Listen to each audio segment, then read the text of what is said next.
you who have just joined in, we are going to record this session, and to ensure that subsequently those who come through to today's session will have the opportunity of watching them to learn about the things that we talked about today. Once again, my name is Kobina Adomadzi Longdon. I'm Chief Executive for TECHFARM Hub. I'm not here alone. I'm here with my colleague, Herbert. And to do good, to allow everybody to know the parties involved, Herbert, can you kindly introduce yourself before we kickstart the process? Thank you, Longdon.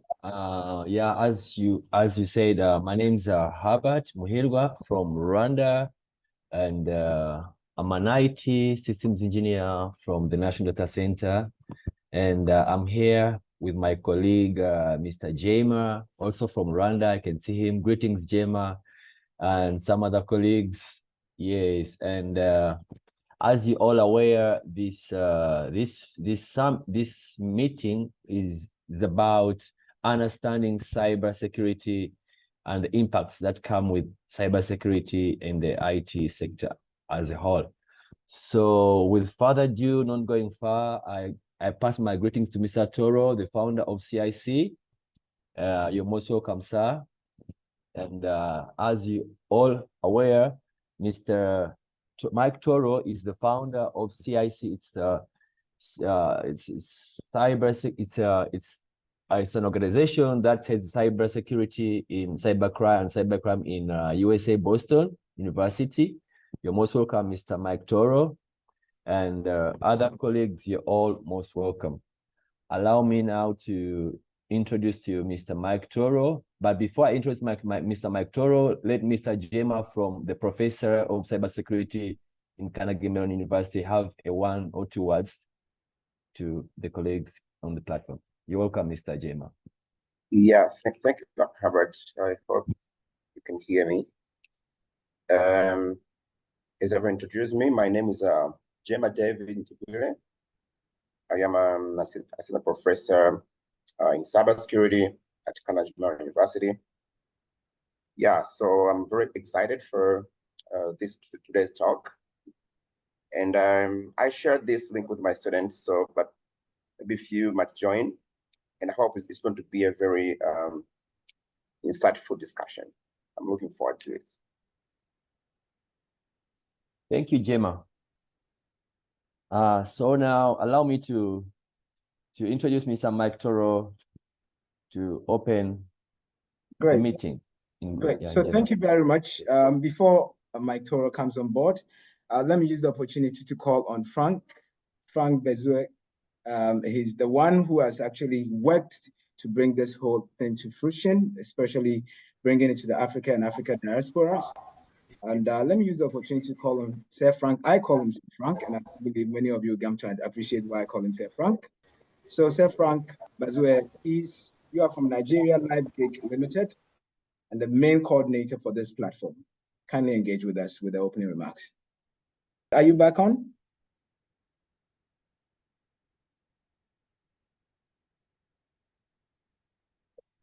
Great. Yeah, beautiful. Okay. Also,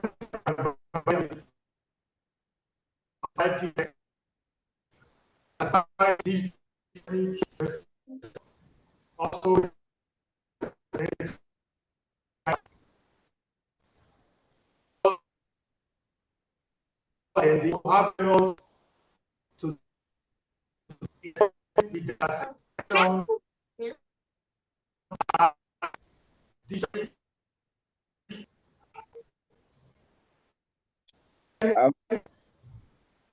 Sir Frank, there is a technical hitch that is really making it difficult for us to hear you speak.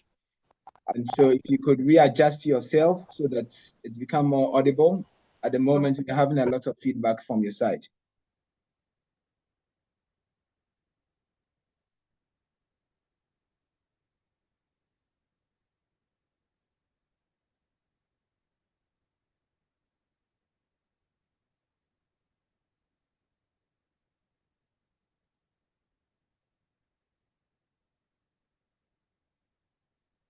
Sir Frank, your opening words, please.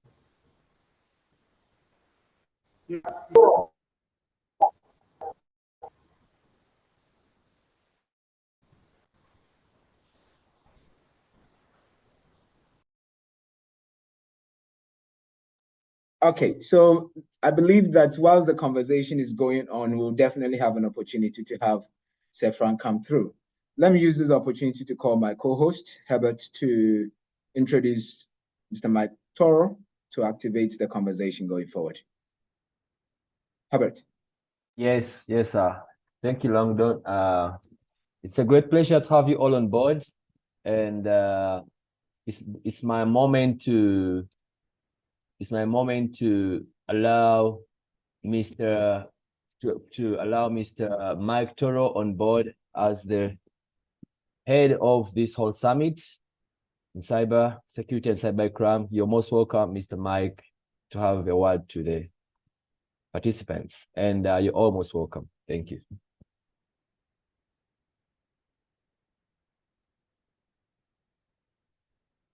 Mr. Mike. I was speaking with my microphone turned off, as usually happens in these scenarios, and hope we can hear Frank later, because he's the mastermind of this initiative. But also we know that everyone here is sharing the same vision of a safer cyber world. So I think this is going to be a really, really interesting moment. Please receive the highest assurances of gratitude, respect, and admiration from the Center for Cybercrime Investigation and Cybersecurity here in the Science City. Sorry, Dr. David, for what I'm going to say, but Boston has a lot of universities. Don't more the place you are located. Just a joke about science. Here from the Science City, Boston, at Boston University, it's a pleasure to give you the greetings from Dr. Kyung-Chik Choi, the director of the Center for CIC, and obviously to share with you what we have been done during the last years in around 71 countries around the globe.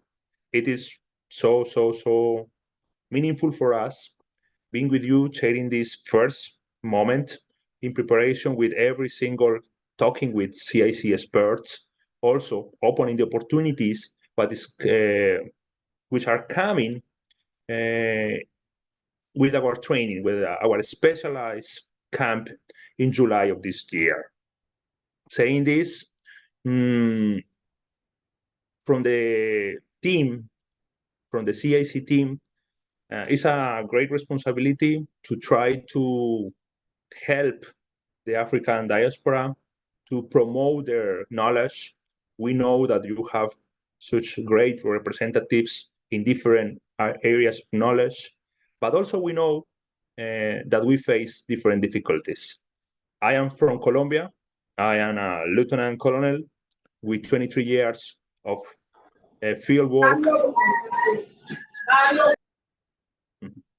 in cybercrime investigation. And I am from Colombia. I am from South America. And we know our countries don't have the same capabilities that we can find in other parts of the world. And we are kind of so similar. Some weeks ago, we were in a international cultural festival in one university in the Middle West of this country. And I was visiting the African stand. And it is amazing how similar the food, how similar the rhythms, how similar the music, how similar we can interact between Latin Americans and Africans. And I think that is also one of the connections we have here, one of the assets that allow us with Mr. Frank to create this idea, to move forward with this idea. It's more than 1 year talking about this, working about this project. And I think thanks to you, thanks to your effort, thanks to your time, this year we're going to materialize a really, really good project for the benefit not only to Africa, but also to the entire world, because cybercrime is a global phenomenon. So saying this is also my opportunity. I don't know if I can move forward with the agenda or if there is something point. I am completely flexible with the time. So Mr. Kobina, is that okay? I am keep talking, or there is another point first? You are mute, sir. Yes, please. Thank you very much. You could continue the conversation, sir. Perfect. Thank you so much. And that is a good point also for getting the feedback. You are still, you are still with me. Perfect. So Center for CIC, Center for Cybercrime Investigation and Cybersecurity, is a really, really, really well-recognized scientific unit, training unit. We are associated with Boston University, but also completely independent. So that allows us to move forward with different projects. Sometimes we work for federal grants. Right now, if you are visiting our website, the CIC conference.org, you can see different trainings that we are doing. We started yesterday with open source intelligence training used for law enforcement officers to counteract internet crime against children. And this is part of the one grant. So just law enforcement officers are part of this training. And it is coming with the funding of the federal government budget. So we do that kind of stuff. We have a lot of specialized training, specialized experts, if I can combine those two words, specialization and expertise, in really, really interesting areas. Maybe they are a bit advanced for our first audience when we are launching our camp in July 13th of this year. Maybe those themes are a bit advanced, but it doesn't mean that we cannot incorporate there in the future.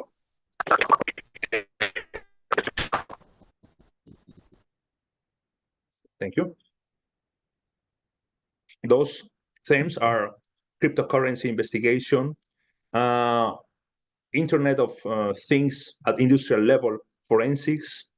We are doing also robotic hacking already because different cities around the globe are incorporating robots for supporting surveillance in the cities. You see Boston Dynamics release a couple of police dogs in New York almost 2 years ago. There are some initiatives in the Middle East and also in the Far East of this planet, incorporating thousands of police robots. So we are doing that kind of training and also testing, because that is a huge risk. We are in the middle of the fourth industrial revolution, and that means that a lot of new technologies are coming to our society, our lives. So that is what we are doing right now. That is, I expect personally, and I dream to move forward in the next years with Africa, to have the same knowledge. I know that it's kind of difficult. We have some limitation as maybe internet, maybe some language barriers, but I think with the great human beings we have in this team, for example, Mr. Frank and all of you who are taking time for your weekend to talk about those issues, I think with this great group of human beings, we can overcome those barriers. Also, we have different trainings in cybersecurity. The main point here is not about how or what we are training, but the knowledge with the science, the cyber criminology theoretical perspective behind of each training.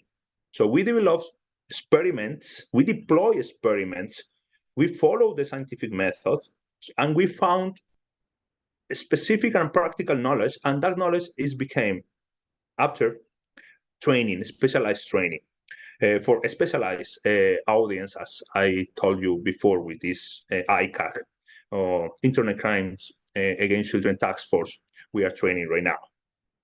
So our training is coming with different applications. Some of them are technicals. Thank you, ma'am, for your greetings. I'm going to share here one of the products of our research. Well, this is another product. This is when I talk about forensic coffee later. I would like to show you this. This is the rune of one cyber criminal. Could you please confirm if you are seeing my screen, please? Yes, please. Yes, please. Yes, please. Yes. Thank you, ladies and gentlemen. So we have here what we call the cyber criminal room. This is a virtual laboratory which is completely available for everyone. After we do research with federal funds, we try to put this in a practical tool for our trainings. So it is too easy to deploy different tasks, different learning pathways here, such recognize different digital evidence. And this is what we find when we are doing one special operation against cyber criminals. Just how they put that they are the most wanted, as right now Lazarus Group is having in their headquarters, their notes. All of this is product of the research of asking real cybercrime investigators. And obviously, the different details we can have here, for example, this is the normal scenario when we are counteracting different crimes against our children, when these child abusers are exploiting them and having photos, having private videos or sexual exploitation material, and they they hide the material in the specific place. So that is one product of our research. It's not only imagination, it's not only looking for the best product in the private cybersecurity industry. On the contrary, after we deploy some research because of some specific phenomena, we apply for research grants, and we got that funding from the federal government or for multilateral agencies like a Europol, like a Medipol, and we move forward with this kind of material, which we are going to have for our training in July. Also, you're going to have, after having our trainings, you are going to have some recognitions, some international recognitions for 2 years. Every single certificate is coming with every single training, obviously trying to support the quality of our training. Not everyone is going to be certified, obviously, because every single professional with CIC credentials is representing our principles, our values, and our belief in that we need skills, we need a know-how, we need the competence, the practical skills to move forward to prevent cybercrime, to identify digital evidence, to advise the prosecution of cyber criminals, because we have a big gap there. Maybe some agencies are able to capture the bad guys in the cyberspace, but what about the prosecution? So we do that. Also, we offer the tools for our trainees that they keep that tool. So it is not only being in our labs and enjoying the time during the class time, but also you can install our software. And one example of that is the software that I was presenting at the beginning by mistake. Now it's here. This is obviously it started in Mexico. We created this software in Mexico. Now we are translating it to English. This module, which is located in this part, could you please confirm if you are looking you are seeing my screen? Yes, we are seeing it properly. Yes, we are. Great, thank you so much. So you are here. You are seeing here one of the many tools Forensic Coffee has. Café Forense, maybe some of you are familiar with that pronunciation. Café, Coffee, Forense, Forensics.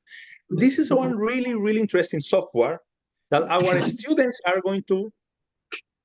Is there any question? Oh, it's okay. This software our students are going to install in their machines. and we can explain a lot of things here. A lot of the topics we have in prepared for our training. It's too easy to see. You can, even if you're familiar with digital forensic, and I am 100% you are, and also with cybersecurity, you know that comparing files, comparing digital evidence, or to demonstrate data integrity of digital evidence is kind of complex. Some general attorneys have no idea about that. Some prosecutors have no idea about that. Some police officer even. So, and also in the corporative industry, when we are auditing cybersecurity into the enterprises, it is a really good tool that you can have. And it's so easy just to import, to create a new case, and to call for a document or any different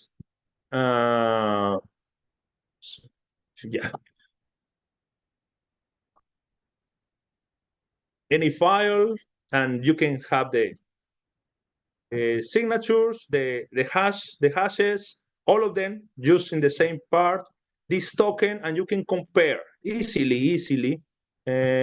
If you are teaching cybersecurity, I know that you are going to appreciate. This is going to be the same document. Obviously, we assume that we send that file from the custody chain or during the process by email. So now we're going to compare if the file is identical, and you can see here tokens match successfully. We can also here, this is a big mistake that some prosecutors ignore and say that, hey, the properties are changing because we opened the file in a different moment. That is true. But not for that reason, we are going to lose the case. We're going to lose the digital investigation. So we're going to demonstrate that nothing is changing. You can see, yeah, of course, the last access is different, just a couple of seconds, just a couple of minutes. But what about with the hashes? Let's compare. The token, okay, yeah, we know maybe there are differences in the time of the access. Let's compare the hashes. All of them are equal. So this is saving time. This is helping a lot to explain also, not only to have this tool for your private work, for your public work, but also is helping to explain to the different parts of the prosecution system. Also then into one comparative auditing. And we have here our comparison report. This is the report, the different moments. Mine is completely licensed. Our students are going to have this software without license. As soon as they graduate, they got the license for free. This is a free software. And after that, we can export the report, and we can add any logo, your logo for your company, the logo for your school, the logo for your university. So you can work with this. Let's see that I am going to change this. This one. So see that this university is interesting, and we're going to get the report. And the report is over here, and you can edit that report. You can edit this report with all of the, so you are saving a lot of times. And this is real practice. We can compare with real information.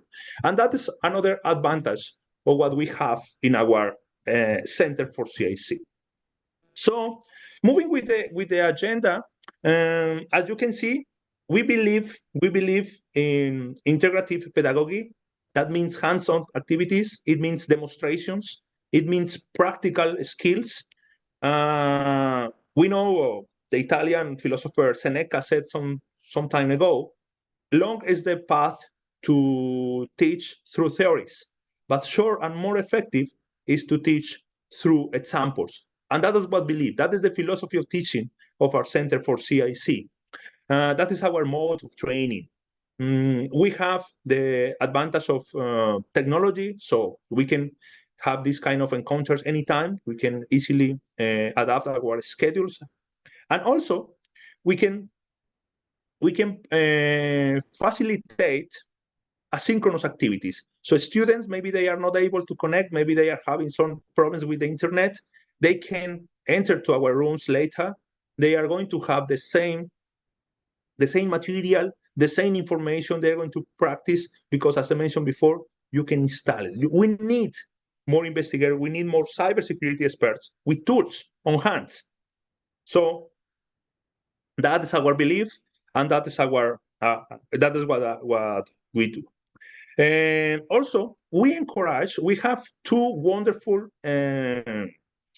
events around the globe, really big ones. The first is taking place any May each year. It is called Cybersecurity Revolution. I know Frank was part of Cybersecurity Revolution last year. That is a great event of during 24 hours while the sun is rising in the far east. We start presenting research. And great universities as Manchester University, Cambridge University, the Federal Institute of Intelligence from Israel, and great institutions are part of this event. Frank, hopefully you received the invitation for this year. It would be great having again one representation for Africa. Hope you guys can present there. We still have a couple of weeks to define that agenda. That would be wonderful to be part of this. It's a public event. Everyone can be connected by this event, because we believe that this top knowledge is not only for papers. It's not only for really expensive journals. If we really want to make this world safer, we need to spread the word and to broadcast the outcomes of good research and the best practices in cybersecurity and digital investigation. And the other group is the White Hat Hackers Conference. In the same pathway that the bad guys are joining, or different events around the globe, different conference, we create from 2018, we create one conference for the White Hat hackers, for the good ones.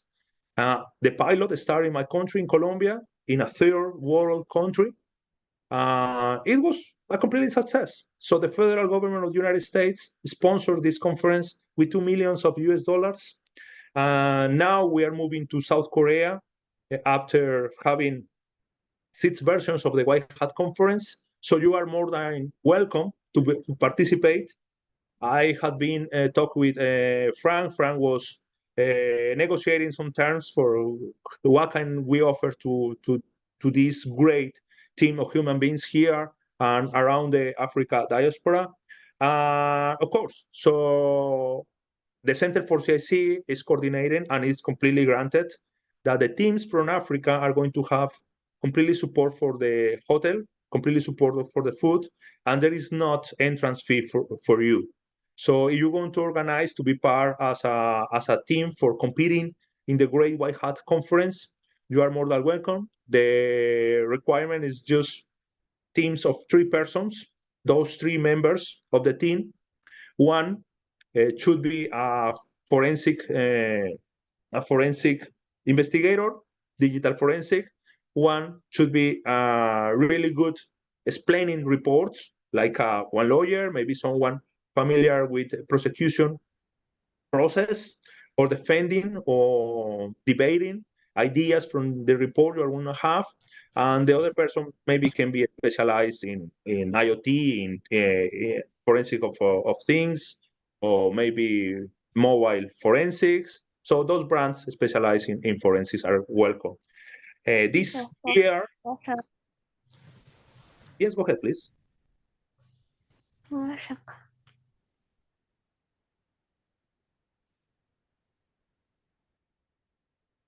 You can go ahead, Mike. Oh, okay. I thought that was a question. This year, our conference is going to organize the agenda around robotic hacking and also artificial intelligence forensics. So you can imagine the level, the quality of the speakers we're going to have. Usually we have one speaker from Europol, from Interpol, from Ameripol. We have speakers from top industry in those thematics. We have undercover special agents for FBI explaining.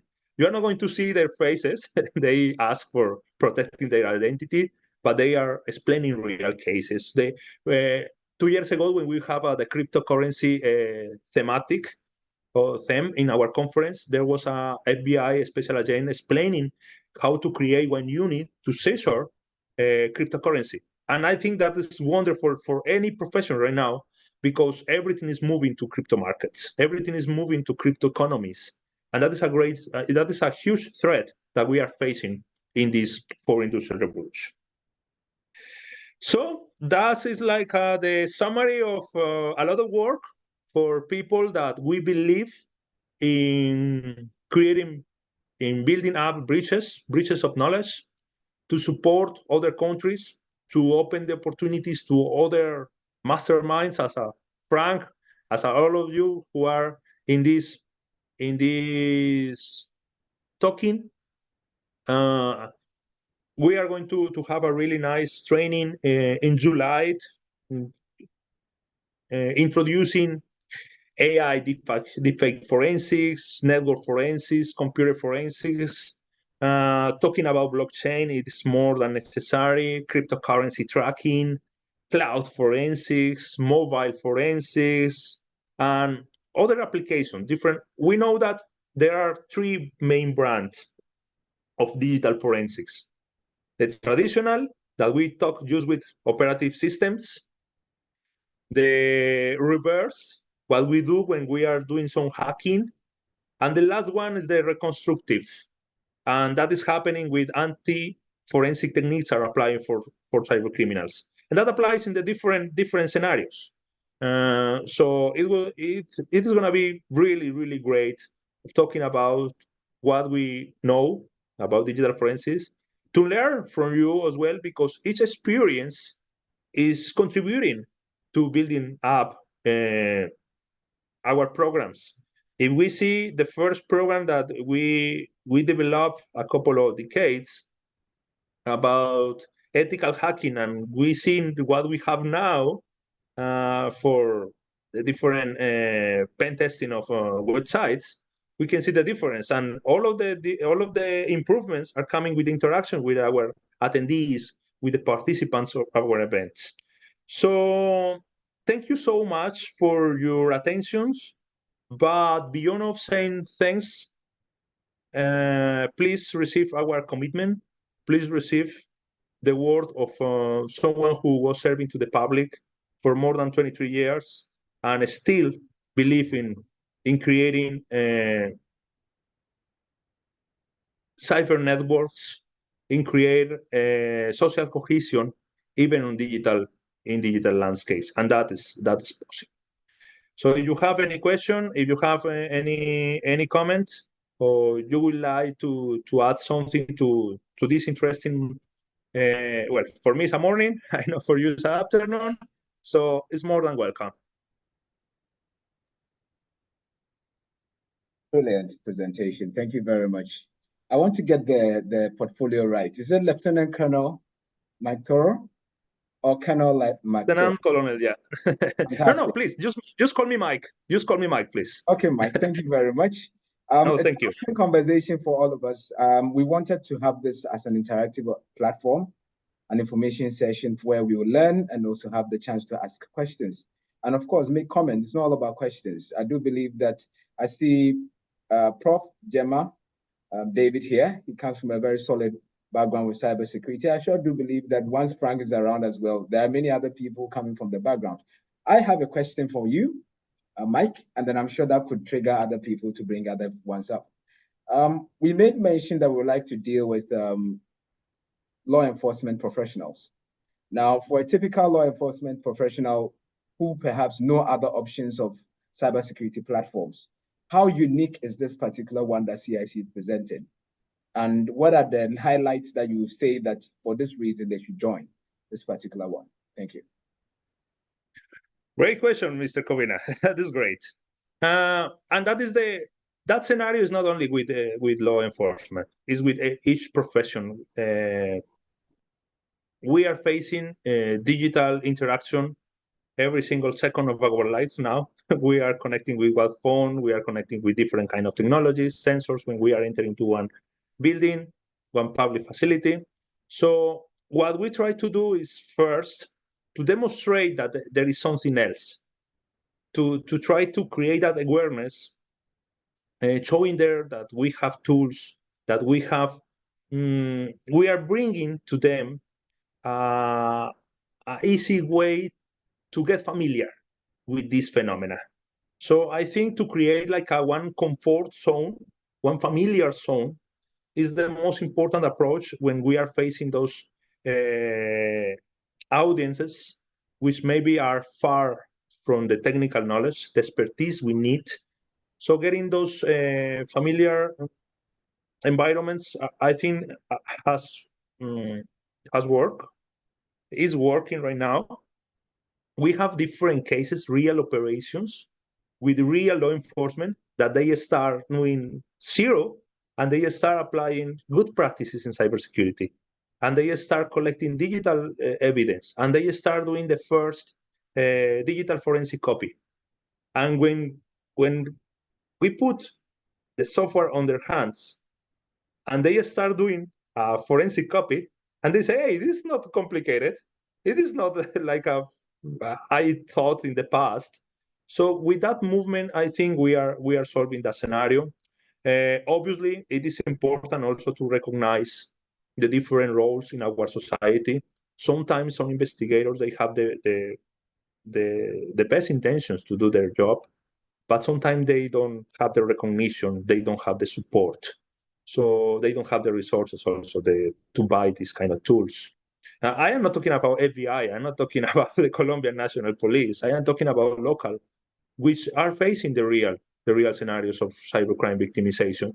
So thinking about giving them these tools, giving them free training, giving them the treatment as heroes, because they are giving their free time, their lives sometimes in their operations. So giving them the extra recognition and extra tools, I think also is helping us to overcome that gap. Awesome. Thank you very much for the feedback. This was a trigger to get us to get talking. I made mention initially that if you're around, you could take the opportunity to introduce yourself, let us know where you're coming from, and also put your questions through in that regard. However, if you have joined us and you would like to speak, please use the indicator, use the hand gestures, so that at least we can know that you would like to speak, then it does not come as a complicated process. Thank you very much. I see one hand up. Olabimpe, I pray I managed your name right. Adeloro, please engage. Put yourself up, unmute yourself, and let's engage. And then I see Prof. Jema David as well. So Ola. Yeah, thank you very much. Thanks for having me. Olabimpe Adeloro is my name, a cyber police and data protection specialist. And I'm Mike's partner from Nigeria, the founder of Nova Cyber Safety Nexus. So it's a pleasure to be here this evening. It's awesome to have you. Mike, thanks for your presence. Am I still being heard, please? Okay, yeah. Yes, you can. So, yes, thank you. So, Mike, I would like to ask you two questions. The first one will be, the White Hack conference, will it be streamed?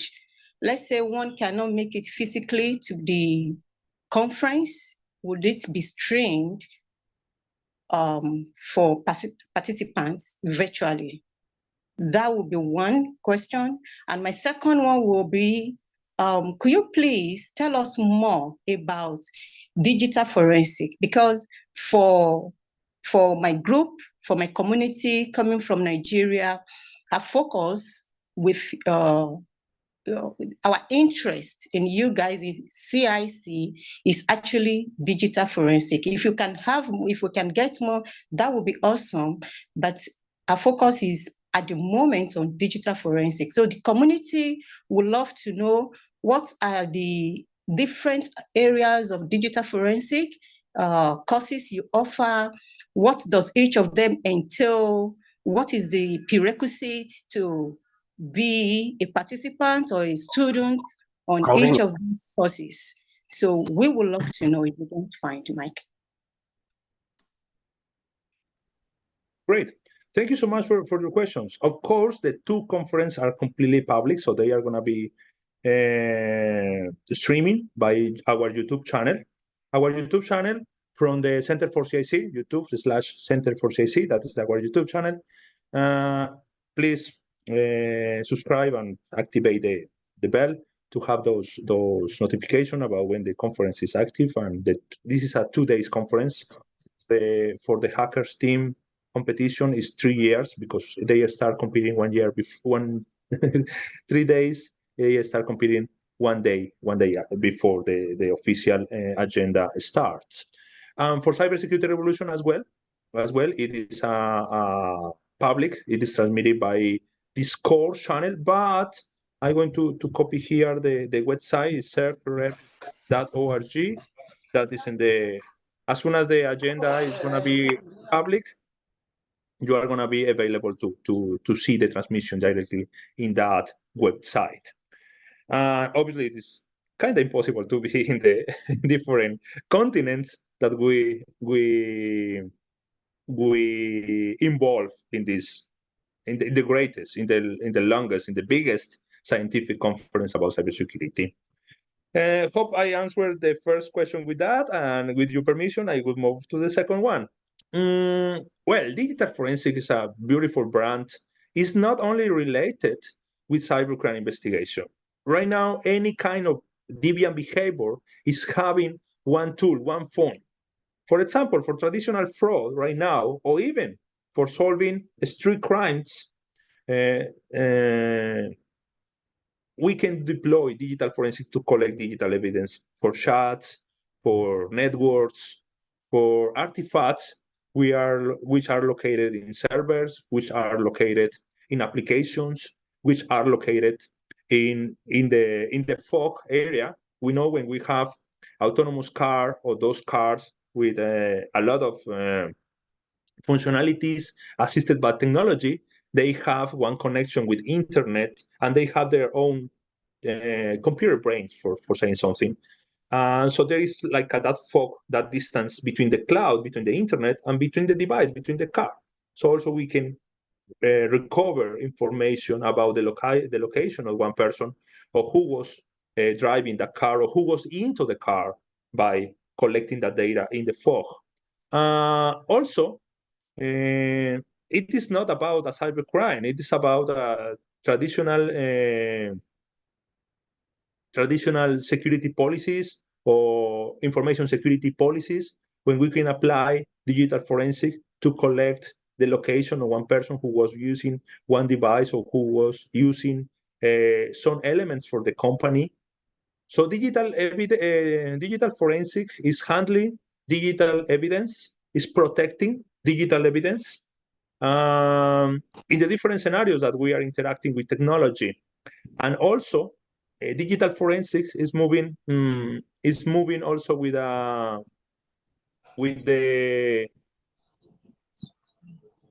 the trends of trying to improve our cyber environments. When we are analyzing network, we are doing digital forensics. When we are trying to understand what happened behind of one failure of our system, we are doing digital forensics. In that way, we can improve our system. In that way, we can close some breaches in our data, in our different infrastructure, IT infrastructure. Talking about digital forensics really extend. That is I would prefer if you would like to ask something specific for some specific branch of digital forensic, and I will be more than willing to answer those specific questions. Yeah, maybe let me explain this so that you get it better. You know, when Frank came up to me, bringing the idea of partnering with CIC, So he mentioned that the force could be introduced to deepfake forensic, and we had series of meetings, and we see that, well, deepfake may not be the best for us here in Nigeria. So we started looking at, we had several polls. I mean, I belong to different communities here in the country.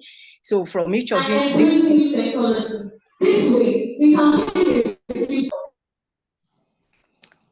sorry about that. So for each of these communities, we ran polls to see what exactly, am I still being heard, please?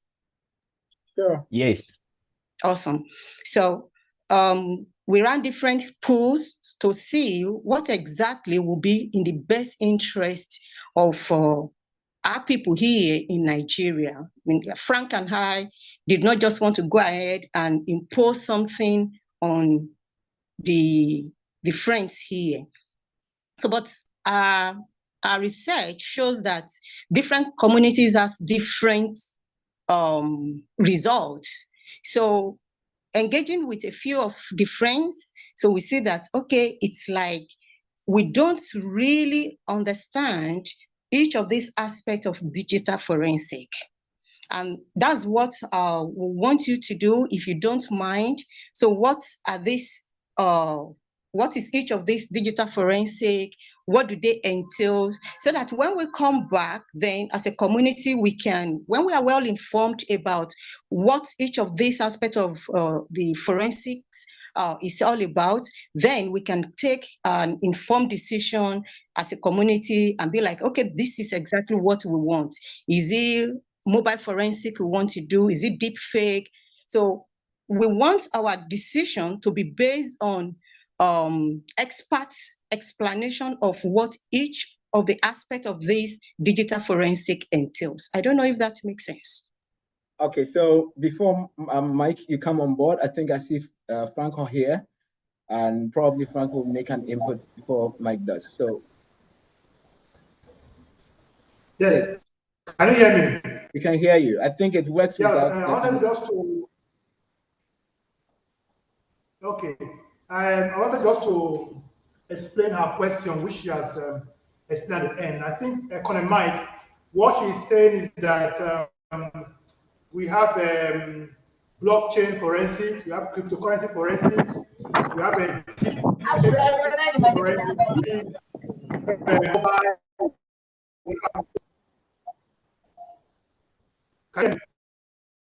Yes, we can hear you. Please go on.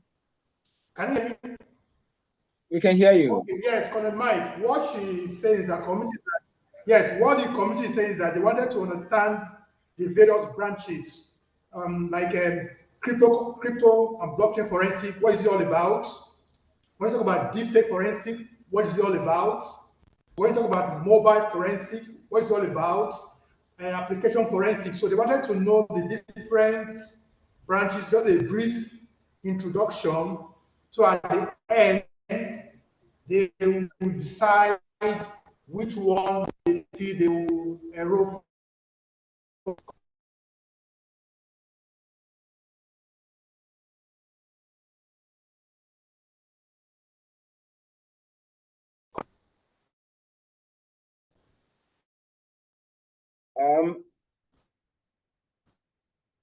Frank, I think you're off again. He's lost. Yes, he's off. Please reposition yourself and reconnect.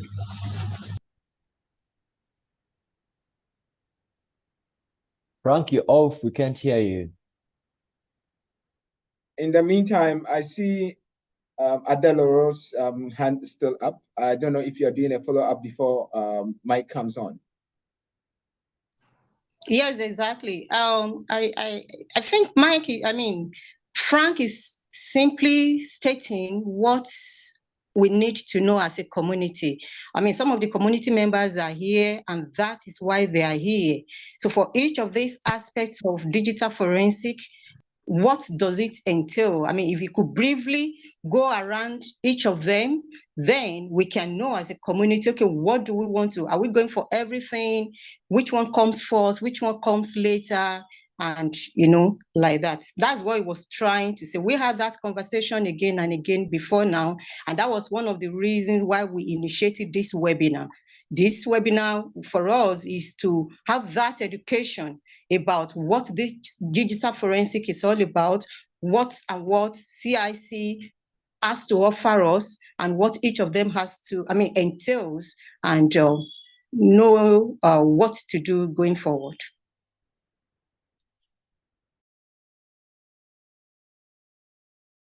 I think, Mr. Frank, you can go ahead and answer her or say something about. Yeah. Is that okay if I answer the question? Yes, Mike. Yes, Mike, you can go forward. Great.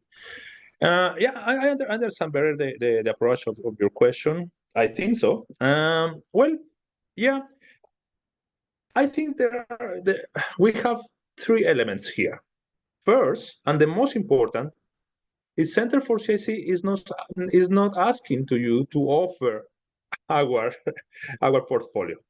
We have a lot of different courses, and even that, our portfolio is completely hidden. You are not going to find that anywhere. We have our trainings, our topics, but the most important here is the second, to recognize what is the necessity of the community. So for that reason, we develop other programs and we adapt our knowledge to those programs. And third, please don't be afraid about the pre-requirements or the requirements to be prepared for the course, because we can teach really complex scenarios to beginners. That is what we have developed with our pedagogy methodology. Awesome. But obviously, when we are pointing really advanced techniques in digital forensics, so some audience is going to be in discomfort. They are going to have the perfect understanding. So we need also that you find what kind of community is going to be more comfortable with these kind of topics. Saying that we are not asking, please offer this product. That is not how we work. On the contrary, we are here to support, to create knowledge together, to create a program, a training together. I think now with tools like a Google Trends, we can type, depends on the city, depends on the country, what words are more familiar with the users, and have one idea what is the most interesting then. Being honest, 2 years ago, we prepared a really great master program in digital forensics, but it is not called digital forensics because no one in that country was typing or was Googling digital forensics. That word, that science that fascinates me, fascinates my career, is not all the interest of everyone. But cybersecurity is a really sexy word these times. So when you are typing in Google Trends and comparing cybersecurity with digital forensics, for sure, cybersecurity is going to win that competition. You can use Google Trends to ask your community, hey, what are you in this scenario? Digital forensics, blockchain, cryptocurrency, cybersecurity, computer forensics, informatic forensics. What is more in their minds when they are Googling? That is one tip, and it's really useful. It's really useful. Sometimes we know, for example, in this master that we create for that specific country, we know that they really need digital forensics. We involve some part of the digital forensics into the program, but the program was called Cybersecurity and Computer Sciences. And that was the best decision we made. So getting back to the question regarding the different brands that Frank has been talking with you about, well, AI deepfake forensic. Oh, so far, do you have would you like more clarification before moving with the different topics of AI deepfake forensic, network forensic, computer forensic, blockchain? Or so far we are on the same page? They are, Olaf. Sure, we are. Yes, you can go ahead. Great, thank you so much. Mm-hmm. So now, when we are talking about deepfake forensics, is to develop what we are looking for, developing the skills of any user of internet to detect what news are real or what news are fake. To have the capability of use tools to identify if one video can be real or there is some clues to investigate more.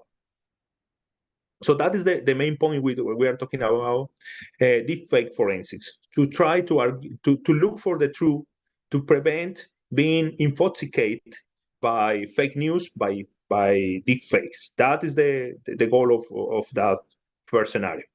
I am talking in the framework of our potential training.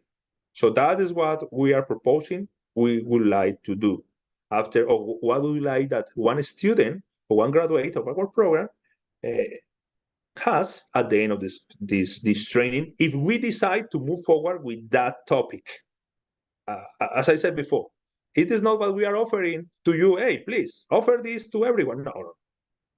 If we decide, if we create this level of agreement, of course, we're going to offer maybe just one topic, maybe two.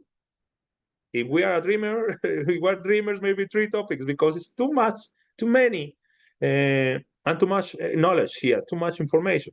So that is the first one. Deepfake forensics is looking for, develop those skills to identify fake news, to investigate more, to counteract the intoxication with the use of artificial intelligence to create deepfakes. It's something like we call in our labs video forensics. It's something like that, video forensics. Network forensics, obviously this is the key brand of forensics, to try to detect data blocks, to detect wrong package traveling on our internet, to see if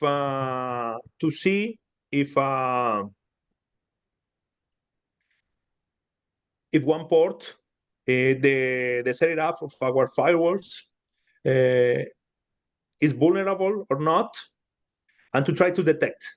That is just here we are doing just the first step of the digital forensic process. The first step is collection.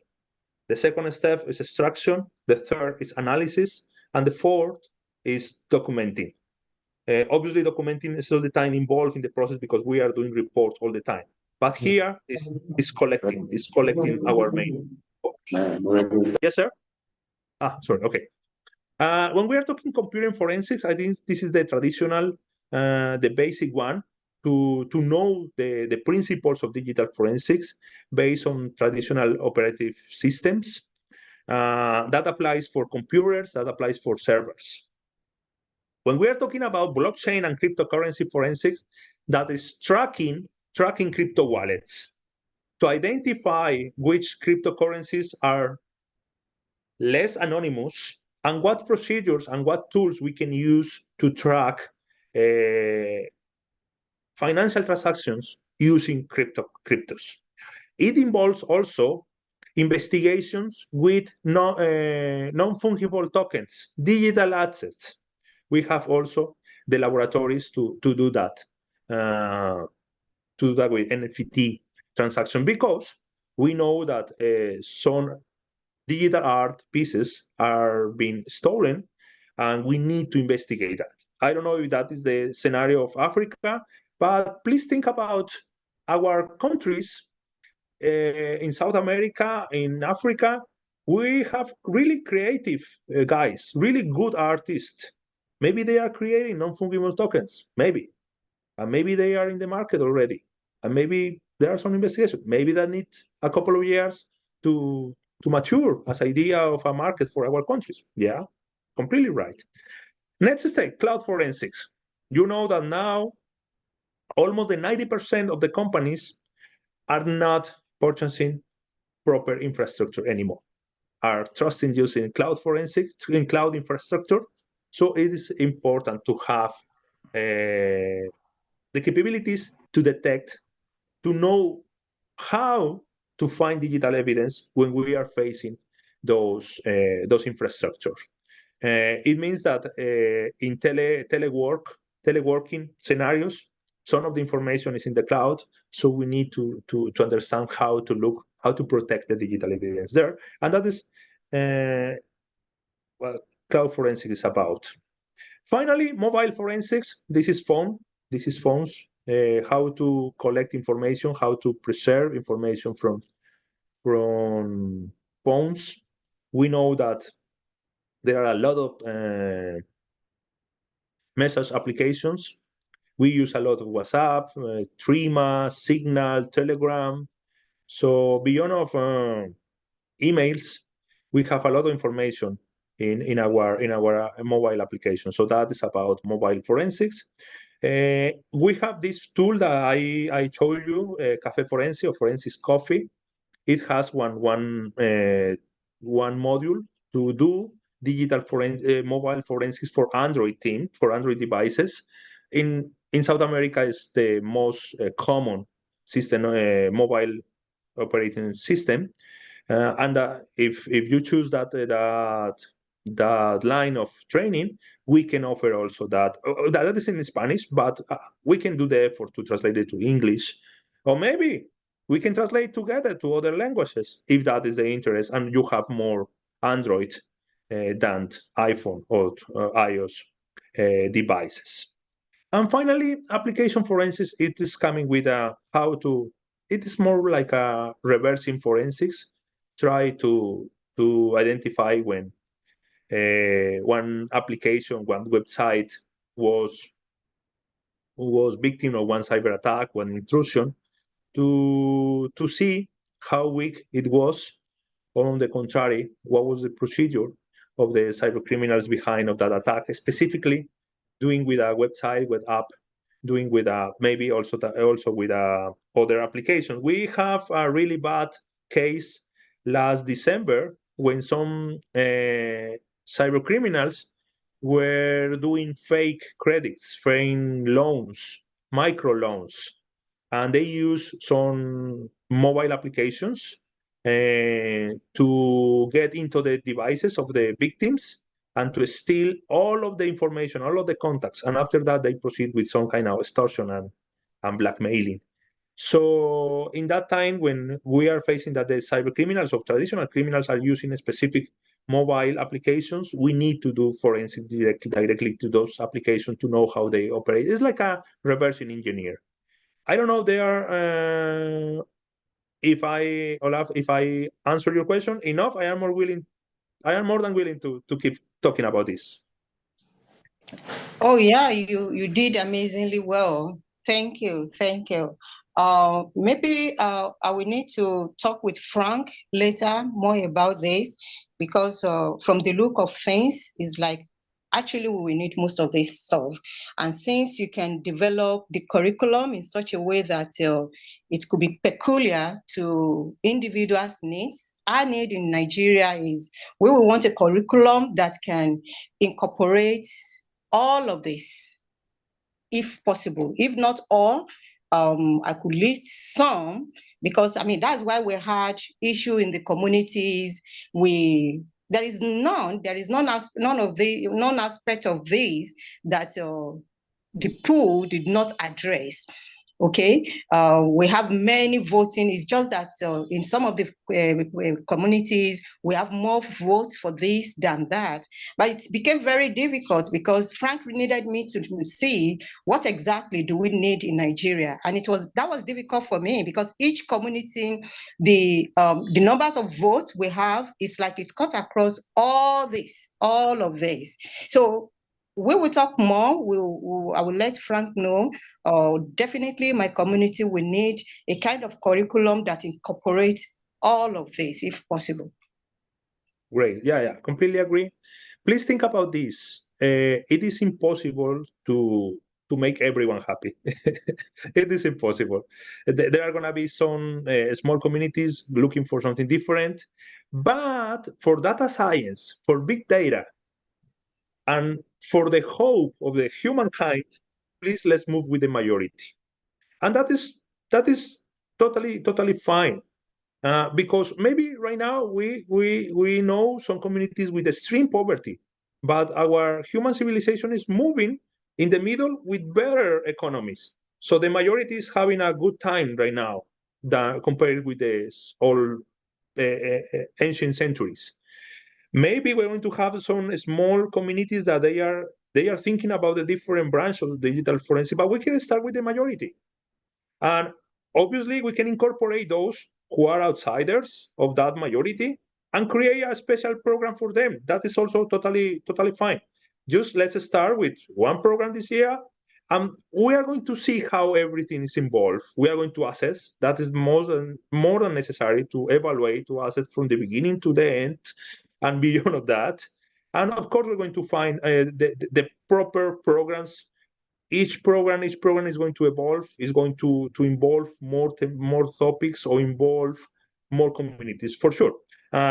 Thank you. I appreciate that you are concerned about trying to do the best for everyone.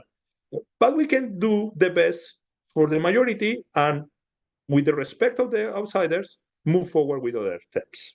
It's my humble opinion, please. Great. So thank you very much, Ola. And Mike, you've done awesome so far. It's almost like a presentation. We're having a whole session on its own. So it's a good one to go. Let me just go back to the chat box because there are some questions that others are also asking through the chat box. And then, Prof, I'll come back to you in a moment after reading the questions from the chat box. A question comes from Anna, who is asking, do we need a specific profile to join any event from CIC participation? That is coming from Anna. And another one from Rita and Wally says, as a digital forensics analyst / expert, should one have vast knowledge of coding examples, C++, C#, and likes? I think that's something that you can capture it whilst you are adding any other question, answering any other question in relation to that. Let me take the opportunity to call on Professor Jama to add his voice to the discussion. Thank you, Mr. Longdon. Professor Jama has just excused himself for a minute. He's off for an urgent meeting, so probably could be off and be back maybe later if we are still on. So he excused himself from an inbox towards me. So okay, Herbert. If that be the case, then Mike, could you answer those questions just to give clarity to the question that Anna and I believe Rita have asked on the chat box? Yeah, of course. I'm having here in the screen. Are you seeing my screen? Yes, we can. Yeah, so for exporting this report and for doing this digital comparison of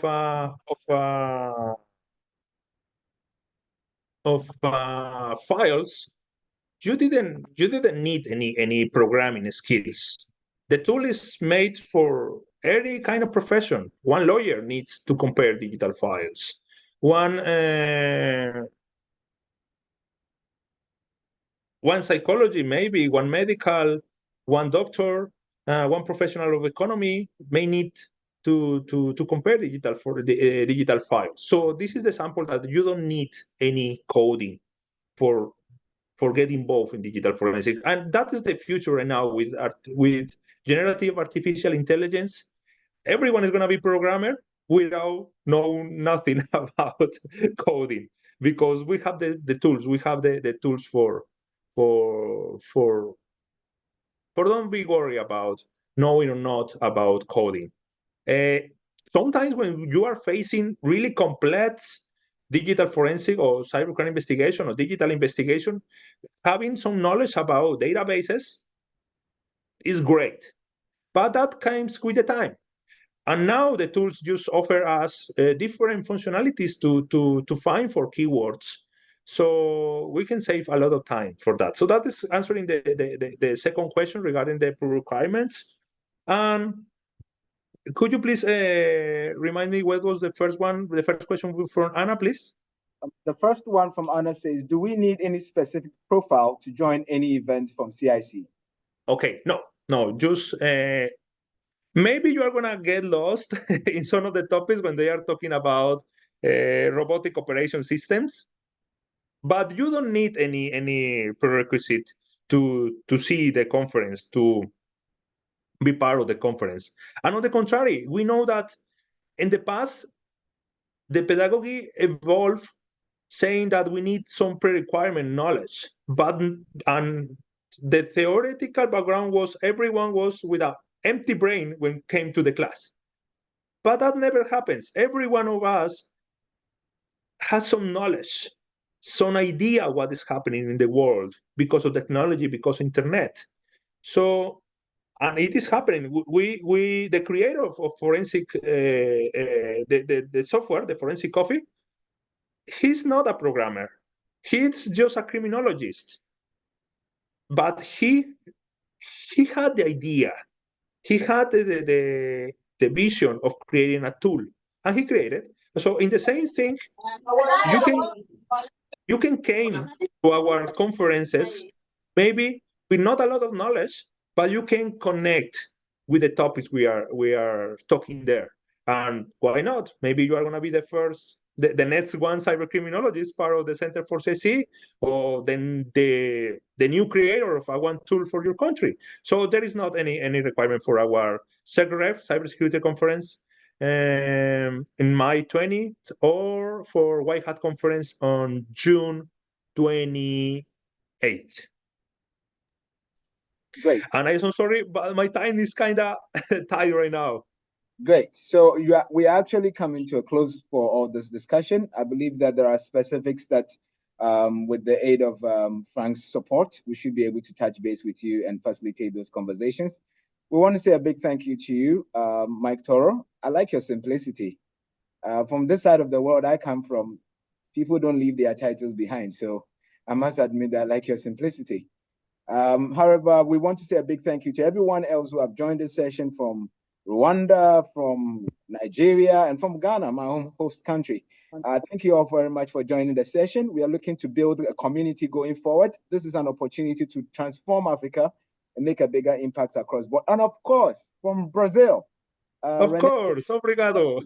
Good to have you, Brazil, as well. Good to have you on board. So thank you all very much. We won't take much of your time. We want you to have a good weekend, and hopefully we'll touch base very soon, because there will be another session like this coming up. All the best to you all. Of course. Bye-bye. Great. Somebody.